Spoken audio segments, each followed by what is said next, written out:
Kristen कोल का खेल खत्म, रेनेरा को मिल गई है एक ड्रीमर, एक ड्रैगन राइडर की हो गई है बहुत बुरी बेइज्जती, कहीं पर 5 ड्रैगन एग्स पाए गए और रेनेरा को आयरन थ्रोन ने दे दिया है एक कट। हाउस ऑफ ड्रैगन के सीजन 3 का एपिसोड 6 इतने डिटेल के साथ भरा होगा ये मैंने नहीं सोचा था, पर यही खासियत है इस दुनिया की। तो आइए आपके एपिसोड देखने के एक्सपीरियंस में 4 चांद लगाए इस जबरदस्त ब्रेकडाउन से। तो एपिसोड शुरू हुआ अपने वॉर थीम्ड इंट्रो के साथ, जहां इस बार इंट्रो के एंड में 2 लोग दिखे किसी को खींचते हुए। ये 2 असैसिन्स हैं जो कि गोल्ड क्लोक्स को खत्म कर रहे हैं, जो कि हमें दिखा भी पिछले एपिसोड में। अब सीरीज वाले बहुत छोटे छोटे पीसेस ही ऐड करते जा रहे हैं इंट्रो में, जहां अब कहीं ना कहीं क्लियर हो चुका है कि ये सीजन सिर्फ और सिर्फ एक बड़े वॉर पर ही खत्म होगा, जिसके थोड़े बहुत हिंट्स हम आगे डिस्कस करेंगे। इंट्रो के बाद वो होता है जिसके बारे में क्रिस्टन कोल पिछले एपिसोड में बात कर रहा था। कोल और उसके साथ के लोग अपने डूम की तरफ आ ही गए। हमने पिछले एपिसोड में देखा था कि कैसे कोल रिवरमैन और नॉर्थ के ग्रे बियर्ड्स का टाइम वेस्ट कर रहा था किंग्स लैंडिंग की तरफ जाने में, पर रिवरमैन और ग्रे बियर्ड्स ने उन्हें चकमा देकर आगे निकल गए थे और उनका पूरा रास्ता खराब करते जा रहे थे। अब ये फाइनल रिवेंज था कोल पर, जिसके सभी लोगों को घेर लिया गया था हर तरफ से। अब याद करो कोल ने पिछले एपिसोड में क्या कहा था। उसने कहा था कि वो किसी की सेवा करते हुए नहीं जाएगा, वो अपने डूम को फेस करेगा आजाद होकर, और लोग उसके बारे में गाने गाएंगे और क्वीन एलिसेंट उन्हें खुद सुनेगी। अब इस सोच में बहादुरी तो थी, जहां कोल यहां एपिसोड की शुरुआत में बहुत जबरदस्त टक्कर देता भी है उन पर अचानक अटैक करने वालों को। प्लस हमें यहां वो फ्लेल से लड़ता हुआ भी दिखा, और वो एक्सपर्ट है इस वेपन में, क्योंकि सीरीज के पहले टूर्नी में वो डेमन को फ्लेल से ही हराता है। यहां जीत जाने के बाद कोल चिल्लाता भी है वी लाइट द वे, जो कि वर्ड्स है हाउस हाई टावर के। और आगे यही कोल घिर जाने के बाद ऑफर भी करता है कि वो अपनी टीम का लीडर अकेला रिवरमैन के लीडर ऑस्कर टली और ग्रे बियर्ड्स के लीडर रॉड्रिक डस्टिन, जिसे रॉडी द रूइन के नाम से भी जाना जाता है, उन दोनों से भिड़ेगा। पर ब्लैक एली को ये मंजूर नहीं था।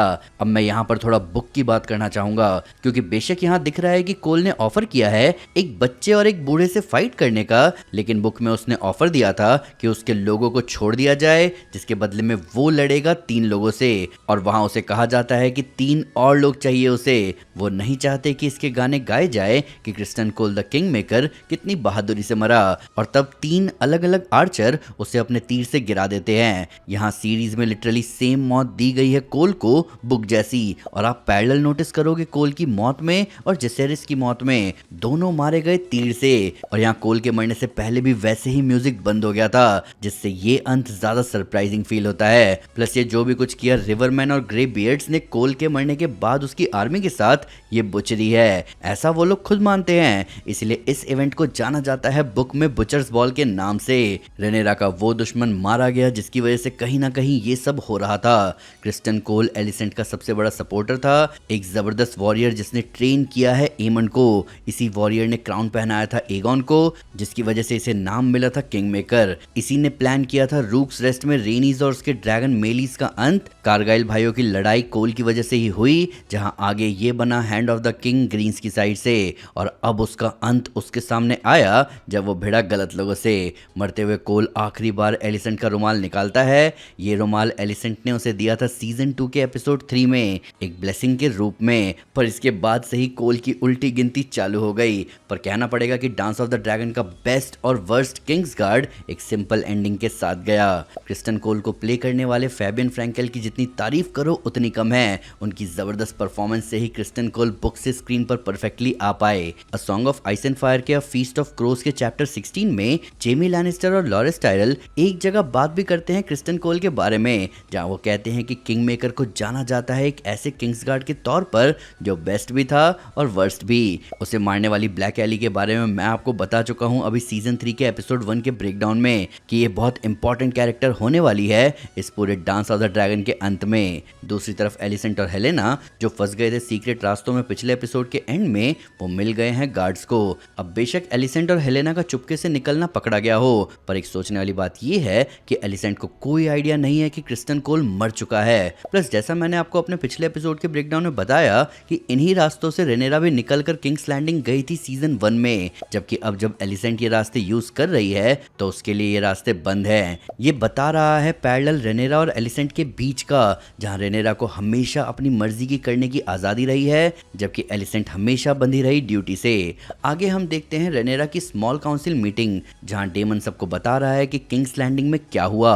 अब देखो, डेमन शुरू से ही सही था सिटी वॉच के सोल्जर्स को सैलरी देने के बारे में। वो इस बारे में भी सही था कि रेनेरा को अननेसेसरी इंसल्ट्स इग्नोर करना चाहिए, जहां रेनेरा को अभी इन बातों को ना मानने का रिजल्ट झेलना पड़ रहा है। सिटी वॉच के लोगों ने अपना गोल्ड क्लोक उतार दिया है, क्योंकि खाली जेब खतरा कोई नहीं मोलना चाहेगा।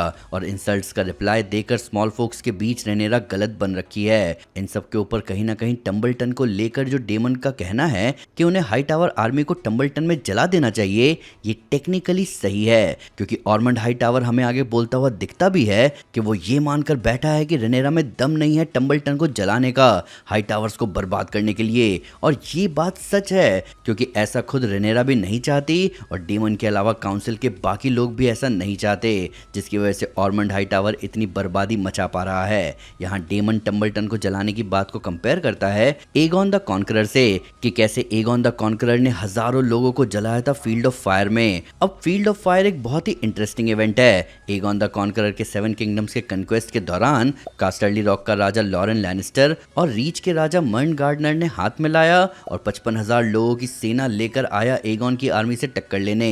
ये नंबर एगॉन की आर्मी से 5 गुना ज्यादा थे।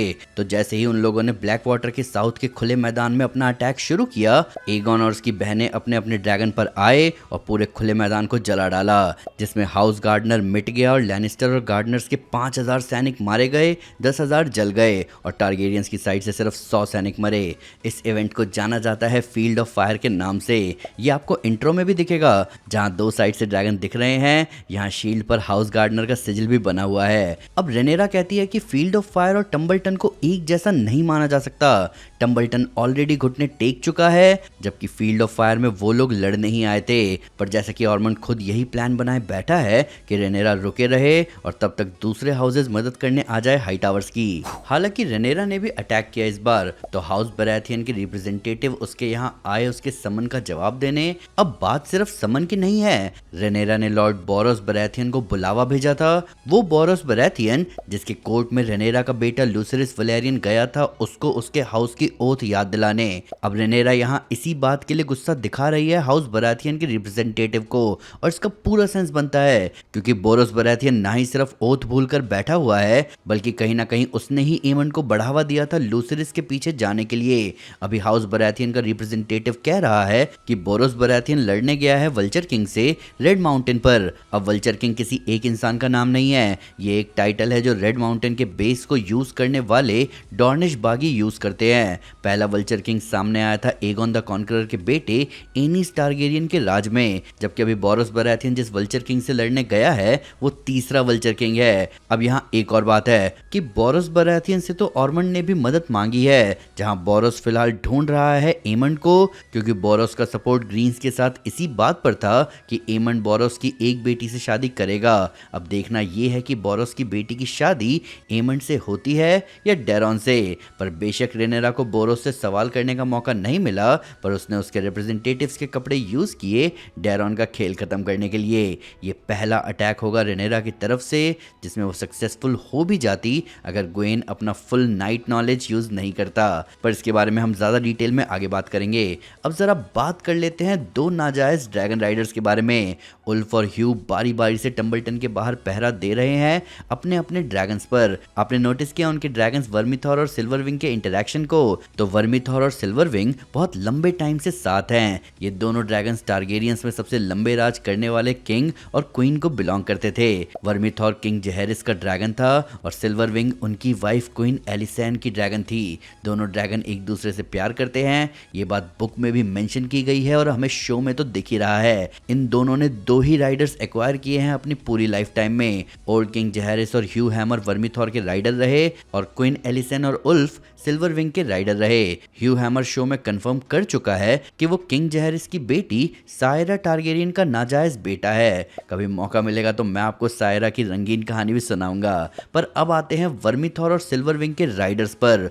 उल्फ इस एपिसोड में साफ साफ देखा कि वो ये एक्सपेक्ट नहीं कर रहा था कि उसे ड्रैगन राइडर बनने के बाद टैवर्न जाने से मना कर दिया जाएगा। जब उसके पास ड्रैगन नहीं था तब वो वहां इतनी डींगे हाँकता था, तो अब जब सही में उसके पास ड्रैगन है तो उसे डींगे हाँकने ही नहीं दिया जा रहा। प्लस उसकी बेइज्जती बैक टू बैक होते जा रही है। डेमन ऑलरेडी उल्फ को चांटा मार चुका था इसी सीजन के एपिसोड 2 में। उल्फ की उम्मीद थी कि उसे कासल मिलेगा, वो लॉर्ड बनेगा, पर ऐसा कुछ नहीं हुआ।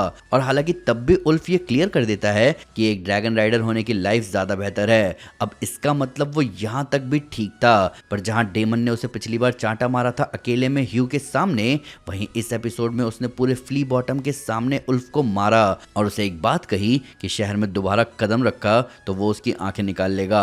अब डेमन ने सीधे सीधे उल्फ को किंग्स लैंडिंग में ना दिखने को कह ही दिया है। अब उल्फ कितना भी कायर या डरपोक हो, वो है तो ड्रैगन राइडर। उसके पास एक ऐसा वेपन है जिसकी वजह से टारगेरियंस पूरे वेस्टेरोस पर राज करते आए हैं। उल्फ एक हद तक ही बेइज्जती सह पाएगा। प्लस आपने नोटिस किया कि डेमन जब उल्फ की पिटाई कर रहा था तो उसे एक लड़की ने देखा जो अचानक वहां से भाग गई। ये लड़की वही है जो पिछले एपिसोड में फ्ली बॉटम में दिखती है जब डेमन और सर लूथर वहां नोटिस करते हैं कि कुछ सिटी वॉच के लोगों को खत्म कर दिया गया है। यही लड़की जाकर उस आदमी को बताती है जो ऑर्मंड हाई टावर के लिए किंग्स लैंडिंग में सिटी वॉच के लोगों को खत्म कर रहा है। अब जो बिहाइंड द सीन वीडियो आता है हाउस ऑफ ड्रैगन के हर एपिसोड के बाद, उसमें इस आदमी को ब्लू आइड मैन कहा गया है। इसके बारे में आगे अभी और भी डिटेल में बात करेंगे। पहले वापस आते हैं इस लड़की पर। तो इस लड़की ने डेमन को देखा उल्फ की पिटाई करते हुए। अब इसका मतलब वो इस इंफॉर्मेशन को पहुंचाएगी ऑर्मंड तक ताकि वो इस इन्फो को यूज कर सके, और वो कैसे इसे यूज करेगा ये बुक रीडर्स समझ गए होंगे, पर हम सभी आगे देखेंगे कि क्या होगा। बात करें ह्यू की, तो ह्यू वर्मीथॉर के साथ टम्बलटन के बाहर पहरा देने से बढ़कर कुछ कर रहा है। वो टम्बलटन के एक आदमी का भेस लेकर घुस गया है टाउन में और जाकर मिलता है अपनी वाइफ से, जो कि ह्यू को देखकर उतनी खुश नहीं हुई। अगर आपको याद हो पिछले सीजन के इवेंट्स, तो ह्यू अपनी बीवी और बेटी के साथ रहता था किंग्स लैंडिंग में, जहां गलेट के ब्लॉकेड की वजह से उनके पास बाकी किंग्स लैंडिंग के लोगों की तरह खाने को कुछ नहीं था, जिसकी वजह से उसकी बीमार बेटी मर जाती है। जिसके बाद उसकी वाइफ कैट को उसकी जरूरत थी, तब भी वो चला जाता है रेनेरा के बुलाने पर ड्रैगन स्टोन ड्रैगन क्लेम करने के लिए, जहां उसकी वाइफ को लगता है कि ह्यू मर चुका है, और वो आ जाती है टम्बलटन अपने भाई के पास, जहां टम्बलटन अभी ऑर्मंड के कब्जे में है और कैट कई मुश्किलें फेस कर रही है और उसने अपने भाई को भी खो दिया है। जहां अब ह्यू का दिखना उसे खुशी से ज्यादा गम दे रहा है, और ऑब्वियसली अब वो अपने भाई की फैमिली को नहीं छोड़ सकती, वो फैमिली जिसने उसकी इज्जत बचाने के लिए हाई टावर आर्मी से भी लड़ बैठी। अब देखना यह है कि इन सब का असर वर्मीथॉर के राइडर पर क्या होता है, जो कि आज तक यही सोचता आया है कि ये सब वो अपने परिवार के अच्छे दिन के लिए कर रहा है। अब आते हैं ब्लू आइड मैन पर। तो वैसे तो मुझे इस आदमी की आंखें ब्लू आइड नहीं दिखी, पर इसके बोलने का तरीका मुझे जाना पहचाना तो लगा। तो डेमन जब गोल्ड क्लोक पहनकर ब्लू आइड मैन को अपने जाल में फंसाता है तो उसका जवाब कुछ ऐसे होता है कि हमारी कोई गिनती नहीं है, हम चारों तरफ हैं। और वो डैरन को राजा कहने के साथ साथ डैरन द डेयरिंग बुलाता है। डैरन को बुक में डैरन द डेयरिंग एक पर्टिकुलर इवेंट के बाद बुलाया गया था, पर यहाँ तो बिना डैरन के खुद को प्रूव करे उसे डैरन द डेयरिंग बुलाना शुरू हो चुका है। अब बात करते हैं इस बारे में कि ब्लू आइड मैन कौन हो सकता है। तो एपिसोड का नाम है फेसलेस मैन, और इस ब्लू आइड मैन के बोलने का तरीका और कॉन्फिडेंस कुछ वैसा ही था जहां हमने गेम ऑफ थ्रोन्स में फेसलेस मैन जैकन हगार को देखा था। फेसलेस मैन बिना कोई सुराग छोड़े अपने टारगेट को खत्म करते हैं। ये एक रिलीजियस सोसाइटी है असैसिन्स की, जो कि पूछते हैं मैनी फेस्ड गॉड्स को। और अगर ये blue eyed man faceless man है और अगर ऑर्मंड हाई टावर ने इसे हायर किया है किंग्स लैंडिंग में केओस लाने के लिए, तो नो डाउट वो सक्सेसफुल होंगे अपने काम में। ब्लू आइड मैन बोलता भी है डेमन को कि उनकी कोई गिनती नहीं है। तो अब देखना यह है कि इस एपिसोड का नाम फेसलेस मैन ऐसे ही तो नहीं रख दिया, या भी फेसलेस मैन के और काम दिखना बाकी है। अब आते हैं ऑर्मंड हाई टावर पर। तो ग्वेन सही समय पर क्रिस्टन कोल का साथ छोड़कर आ गया ऑर्मंड के पास टम्बलटन। अब ग्वेन को हमने कोल से कहते हुए सुना था पिछले एपिसोड में कि वो ऑर्मंड को बचपन से जीतने देता है कई मौकों पर, और हमने देखा भी है कि ऑर्मंड का बर्ताव कैसा है हारने पर, जो कि ऑर्मंड को बनाता है एक बुली। अब ग्वेन अपने बुली से मिलने आया है, जहां वो समझ रहा है कि ऑर्मंड जिस रास्ते पर है उसमें उसका अंत तय है, क्योंकि वो रेनेरा को कम आंक रहा है, क्योंकि उसे नहीं लगता कि रेनेरा केपेबल है टम्बलटन पर ड्रैगन का हमला करवाने के लिए। अब ग्वेन समझदार है और वो जानता है कि दुश्मन को कम आंकना बेवकूफी होती है। वहीं मुझे ये देखकर हैरान हैरानी हुई कि डेरॉन का बिहेवियर कैसे चेंज हो गया ग्वेन के आते ही, जिसका मतलब वो जानता है कि ऑर्मंड क्या कर रहा है और वो उसे ब्लाइंडली फॉलो नहीं कर रहा बल्कि मजबूरी में उसके साथ है। प्लस ग्वेन यहाँ बहुत काम का साबित होता है सबके लिए, जहाँ रेनेरा के भेजे हुए फेक बराथियन प्रतिनिधि को वो पहचान लेता है, क्योंकि एक अच्छे नाइट होने की पहचान होती है कि वो दूसरे हाउसेस के नाइट्स को जानते हैं। ऐसा हमने गेम ऑफ थ्रोन्स में जेमी लैनिस्टर को भी करते हुए देखा है। अब जहाँ ऑर्मंड ग्वेन की बातों को इग्नोर कर रहा था और रेनेरा को कमजोर समझ रहा था, वहीं उसकी हवा टाइट हो गई। जहाँ मार्गटाई के बाद ऑर्मंड, जिसके बारे में एलिसेंट पहले ही बता चुकी है कि वो सेंसिटिव है स्मेल को लेकर, उसकी बैंड बज गई। ये बताता है कि ऑर्मंड जितना हीरो बनता है उतना हीरो है नहीं, जबकि ग्वेन जिसने दुनिया देखी है वो जानता है कब कैसे फैसले लेने हैं। इसलिए वो ओल्ड टाउन जाने की बात कर रहा है ताकि जब ऑर्मंड ड्रैगन्स का शिकार हो जाए तब ओल्ड टाउन में कोई हाई टावर होना चाहिए उसका लॉर्ड बनने के लिए। अब जरा आते हैं रेनेरा के एक बुरी रानी बनने के ऊपर। तो रेनेरा कड़ी निगरानी में कैद में रखे हुए है एलिसेंट और हेलेना को, जो कि भागने की कोशिश कर रहे थे। जहां एलिसेंट ने रेनेरा को बता दिया है कि हेलेना प्रेग्नेंट है, प्लस यहाँ टेस्ट हुआ है मिसारिया का, जो कि जानती थी कि हेलेना प्रेग्नेंट है पर उसने कुछ नहीं बताया रेनेरा को, जिसका मतलब वो हाई टावर्स का फेवर रखना चाहती है। हालांकि वो उस मेड को पकड़वा देती है, जिसके थ्रू एलिसेंट और हेलेना भागने की कोशिश करते हैं। मिसारिया की स्टोरी अभी इंटरेस्टिंग एंगल पकड़ने वाली है। वापस आए रेनेरा पर, तो रेनेरा के कोर्ट में जो उसके जवाब रहे वो थोड़े शॉकिंग थे। जब पहला आदमी आकर बोलता है कि टैलो यानी फैट या चिराग जलाने वाला तेल की कमी हो रही है, तो रेनेरा उसे मास्टर ऑफ कॉइन टॉरेन मैंडरली से बात करने को कहती है। वहीं उसके बाद जब फेथ को पूजने वाली सेप्टा कहती है कि सिटी वॉच के लोगों की कमी की वजह से उसके मदर हाउस की एक लड़की को कोई उठाकर ले गया, तो रेनेरा का रिस्पॉन्स था कि वो सेप्ट में जाकर उसके लिए प्रार्थना करेगी कैंडल जलाकर। अब वो कैंडल कैसे जलाएगी जब टैलो की कमी है? और ये कैसा जवाब हुआ कि किसी रिलीजियस लेडी को कोई उठाकर ले गया है और रेनेरा उसके लिए बस प्रे करेगी? तो प्रे तो कोई भी कर लेगा परेशान लोगों के लिए, तो क्वीन या किंग की जरूरत ही क्या है? जिसके बाद बड़ा सवाल आता है रेनेरा के सामने कि सिटी वॉच के लोगों की कमी होने की वजह से किंग्स लैंडिंग के स्मॉल फोक्स का ध्यान कौन रखेगा? अब ये है सबसे इंपॉर्टेंट सवाल। मैंने आपको पिछले एपिसोड में बताया था कि बिना सिटी वॉच के किंग्स लैंडिंग केओस में चला जाएगा, जिससे निपटने के लिए बेशक रेनेरा कितने भी वेलारियन मैन बुला ले, पर ये केओस संभालना मुश्किल है। और यही होता है वो जिससे एक से एक आयरन थ्रोन का रूलर डरता है। आयरन थ्रोन से लगने वाला कट, रेनेरा की उंगली कट चुकी है आयरन थ्रोन से।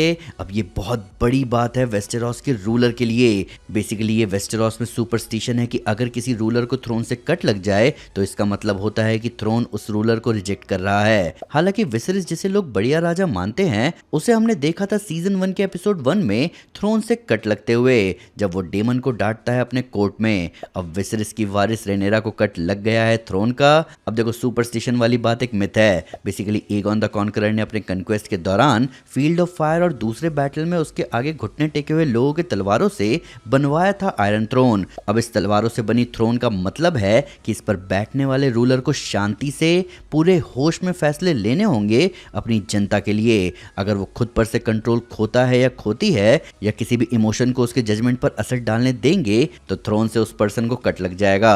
तो विसरिस को अपने बेटे की मौत के दुख और डेमन को इसे सेलिब्रेट करने के गुस्से में कट लगता है। रेनेरा परेशान हो गई जब जनता उसके आगे सवाल लेकर आ गई जिसका उसके पास कोई जवाब नहीं है, और इसी वजह से उसे लग गया कट। हालांकि अब ये कट उसकी साइकोलॉजी पर क्या असर डालेगा ये देखना इंटरेस्टिंग होगा। पर उसे मिली एक बहुत ही इंपॉर्टेंट इंफॉर्मेशन। एलिसेंट नोटिस करती है हेलेना के नीडल वर्क में ईमंड की लोकेशन, और वो इस बारे में बताती है रेनेरा को, जहां वो ये बताती है कि हेलेना के देखे हुए सपने सच होते हैं। अब रेनेरा के लिए ये बहुत बड़ी बात है, ये टारगेरियंस के लिए बहुत बड़ी बात है। अब रेनेरा को उसके पिता विसरिस ने सीजन 1 के एपिसोड 1 के एंड में बताया था कि टारगेरियंस के पास 2 पावर्स देखी गई है, पहली ड्रैगन राइडर होने की और दूसरी ड्रीमर होने की। डेनीज द ड्रीमर ने डूम ऑफ वलेरिया पहले ही देख लिया अपने ड्रीम में, और टारगेरियंस डूम से कई साल पहले वलेरिया छोड़कर आ गए ड्रैगन स्टोन और बच गए डूम से। एगॉन द कॉन्करर ने ड्रीम देखा the song of ice and fire, जिसमें उसने देखा एक ऐसा विंटर जो आएगा नॉर्थ से और बर्बाद कर देगा इंसानों को और ले जाएगा रियल्म को डार्कनेस में। इसीलिए एगॉन ने कन्क्वेस्ट शुरू किया, इसीलिए टारगेरियंस सरवाइव कर पाए डूम को। ये पावर ड्रैगन हाइडिंग से भी बढ़कर है, जिसके बारे में एलिसेंट और उसके बेटों को नहीं पता था। ये इन्फॉर्मेशन राज करने वाला राजा देता है अपने वारिस को, जो उसके बाद बैठेगा थ्रोन पर। इसीलिए सिर्फ रेनेरा को इस बारे में पता है और अब देखना ये है कि वो इसका यूज कैसे करेगी। बात करें एलिसेंट की, तो अपने बेटों की जान की दुश्मन तो वो पहले से ही बनी हुई थी। अभी रेनेरा ने खुद उसे एक असैसिन के साथ भेजा है एमंड को खत्म करने। ये बहुत ही शॉकिंग है और कुछ ऐसा है जो बुक में नहीं हुआ था। प्लस इसका मतलब है कि एलिसेंट हेलेना को अकेला छोड़कर जाएगी हैरनहॉल। वो हेलेना जिसकी ड्रीमर वाली पावर्स के बारे में उसने रेनेरा को बता दिया है। अब हैरनहॉल जाने से पहले एलिसेंट हेलेना से बात करती है और ये बात कुछ ऐसी है जो लिटरली मेरा दिल तोड़ गई। जब हेलेना अपनी माँ से पूछती है कि किसी और लॉर्ड ने मेरा हाथ नहीं मांगा, तो ये बहुत दुखद था। हेलेना एगॉन और एमंड में सबसे अलग है, नेचर से प्यार करने वाली, अपने आप में रहने वाली लड़की। उसकी किस्मत ऑटो और एलिसेंट ने अपने फायदे के लिए कंट्रोल करी। जहां वो बस खुले आसमान में जीना चाहती थी, उसे आज महल के कमरे में बंद करके रखा है। उसके पिता ने कभी उस पर ध्यान नहीं दिया, उसकी माँ ने कभी उस पर ध्यान नहीं दिया। उसका बेटा जा चुका है, एगॉन भी यहाँ नहीं है और अभी वो प्रेग्नेंट है। जहाँ एलिसेंट के जाने के बाद वो अकेली रह जाएगी। रेनेरा ने एलिसेंट के सामने सीजन 1 के एपिसोड 6 में प्रस्ताव रखा था कि उसके बेटे जेस की शादी हेलेना से कराई जा सकती है, पर एलिसेंट नहीं मानी। सीजन 1 के एपिसोड 8 में जेस हेलेना को डांस के लिए पूछता है, जहां हेलेना खुश नजर आती है जेस के साथ डांस करते हुए, पर उसके बाद से हेलेना की लाइफ में कुछ अच्छा नहीं हुआ। अभी एलिसेंट निकल चुकी है हेलेना से वादा करके कि वो उसके पास आएगी जैसे ही उसे मौका मिलेगा। अब जहां रेनेरा किंग्स लैंडिंग के लोगों की परेशानी सॉल्व नहीं कर पा रही और अपने हाथ पर कट लगवा रही है, वहीं एगॉन कैरेक्टर डेवलपमेंट का एक और साइड दिखाता है। जब टाइलैंड उसे कहता है कि लैरिस के साथ एसोस जाने के बजाय उसे कास्टर्ली रॉक चलना चाहिए, तो एगॉन उससे सिंपल सवाल पूछता है कि क्या मैं एक घिनौना आदमी हूं, जिसका जवाब जब टाइलैंड नहीं दे पाता तो एगॉन फैसला करता है कि वो लैरिस के साथ जाएगा। अब ये बहुत बड़ी बात है। एगॉन जो पूरे टाइम अपने हाँ में हाँ मिलाने वाले दोस्तों के बीच रहा है, वो अब समझ चुका है कि जो उसकी आंखों में आंखें डालकर कड़वा ही सही पर सच बोलेगा, वो उसी की बात मानेगा। ये क्वालिटी विसरिस में भी थी, जिसकी वजह से वो हमेशा काबिल हैंड चुन पाया। और अभी एगॉन समझदारी के साथ आगे बढ़ रहा है और वो जा रहा है एसोस। दूसरी तरफ डेमन की बेटी रेना छुपी हुई है वेल में, पर वो मिलना चाहती है अपनी बहन बेला से। हालांकि इसके लिए लेडी जेन एरन उसको मारती है, ये समझाते हुए कि उसका दिखना उसके और लेडी जेन दोनों के लिए बुरी खबर है, क्योंकि तब वो दोनों नहीं बच पाएंगे रेनेरा के गुस्से से। वहीं बेला, जिसकी केमिस्ट्री पिछले एपिसोड में दिखाई गई थी एडम के साथ, वो इस एपिसोड में इंटीमेट हुई एलन के साथ। ये बहुत आउट ऑफ ब्लू नजारा था, जहां बिना किसी सेटअप के दो कैरेक्टर्स को क्लोज दिखा दिया गया। इससे पहले ये दोनों साथ दिखे थे कॉर्लिस को ढूंढते हुए बैटल ऑफ गलेट के बाद। इन सब के ऊपर बेला का कैरेक्टराइजेशन बुक की बेला से बहुत ही डिफरेंट दिखाया जा रहा है। बुक की बेला बहुत खुले मिजाज की है, जो इधर उधर घूमती है, लड़कों से मिलती है, उसे थोड़ा बॉयश भी कहा जाता है। जबकि यहाँ बेला, जिसने अभी 1-1.5 हफ्ते पहले अपने फियांसे को खोया है, वो अभी क्लोज आ रही है एलन के। दूसरी तरफ और कैरेक्टर्स है जिनकी केमिस्ट्री का सेटअप किया गया है। एमंड बिना वेगार के निकलना चाहता है, पर रेनेरा ने उस पर बाउंटी लगा रखी है, जिसके साथ साथ एलिस उसे बचाती है उसकी खबर बाहर जाने से, और उसे दिखाती है कुछ ऐसा जो किसी टारगेरियन ने अपने सपने में भी नहीं सोचा था। हैरनहॉल में 5 ड्रैगन एग्स हैं। अब ये कुछ इंटरेस्टिंग है। ड्रैगन एग्स यहाँ हैरनहॉल में क्या कर रहे हैं? तो ये अंडे हैं एगॉन द कॉन्करर की पहली पोती रेना टारगेरियन की ड्रैगन ड्रीमफायर के। ड्रीमफायर रेना के पैदा होने के टाइम ही पैदा हुई थी। ये शी ड्रैगन अभी बिलोंग करती है हेलेना को। रेना टारगेरियन, जिसे क्वीन इन द वेस्ट के नाम से भी जाना जाता है, उसकी लाइफ बहुत ट्रैजिक रही है। एक पॉइंट पर उसकी बेटी एरिया मर जाती है, जिसके बाद रेना वापस ड्रैगनस्टोन नहीं आना चाहती और वो चली जाती है हैरनहॉल, जहां एज के साथ उसके बाल सफेद हो जाते हैं और वहां के स्मॉल फोक्स उसे विच बुलाने लगते हैं, जैसे वो लोग एलिस रिवर्स को विच बुलाते हैं। रेना ने अपनी जिंदगी के आखिरी 17 साल गुजारे हैरनहॉल में और वो वहीं मरी, जहां उसकी ड्रैगन ड्रीमफायर उसके साथ थी उसके मरने तक, जिसने ये 5 अंडे यहाँ दिए। अब बात यह है कि इन 5 अंडों का मेंशन बुक्स में भी नहीं है। बुक्स में ये मेंशन किया गया है कि ड्रीमफायर के 3 अंडे चोरी किए थे रेना की दोस्त एलिसा फारमैन ने ड्रैगन स्टोन पर, लेकिन इन 5 अंडों की इंफॉर्मेशन नहीं है। अब एमंड को फील होता है कि ये अंडे अभी भी गर्म हैं, जबकि ऐसा होना नहीं चाहिए था, और अंडों को प्लेस किया जाता है टारगेरियन बच्चों के पास, ताकि जब अंडे हैच हो तो वो छोटे ड्रैगन बॉन्ड कर सके बच्चे के साथ। इसीलिए एमंड अब वो सोच रहा है जो उसके मन में कभी नहीं आया, एक अपनी खुद की फैमिली शुरू करना एलिस रिवर्स के साथ। अब देखना ये है कि ये प्लान रेनेरा के असैसिन भेजने वाले प्लान के साथ कैसे फिट होता है। अब देखने में आपको आपको लगा नहीं होगा कि ये एपिसोड इतने डिटेल कैरी कर रहा था, पर ये मेरे हिसाब से अभी तक का सबसे ज्यादा इंफॉर्मेशन कैरी करने वाला एपिसोड है। ग्वेन हाईटावर MVP साबित हुआ यहाँ, और हमें उम्मीद है कि उसके साथ आगे कुछ बुरा ना हो। अभी अगर नेक्स्ट एपिसोड भी सेटअप में गया तो हो सकता है एपिसोड 8 में ही हमें एक बैटल देखने को मिले। तब तक आप मुझे बताओ कि आपके हिसाब से हेलेना का फ्यूचर क्या होगा, एलिसेंट एमंड के साथ क्या करेगी, और रेनेरा को आयरन थ्रोन से कट लगने का आपने क्या मतलब निकाला। हमने टॉप 10 लिस्ट बनाई है वेस्टेरोस के वॉरियर्स की, ड्रैगन्स की और सीजन 1 के जबरदस्त मोमेंट्स की, तो मैं चाहूंगा कि आप ये वीडियोस देखना ना भूलें। आइए इन सब के बारे में कमेंट्स में डिटेल में बात करें। वीडियो अच्छा लगा हो तो लाइक जरूर करें, चैनल को सब्सक्राइब करना ना भूलें, साथ साथ एक स्टेप आगे आकर अपने फेवरेट चैनल को सपोर्ट करें मेंबरशिप लेकर। Thank you guys, this is Aman Sinha and you are super super. Piece.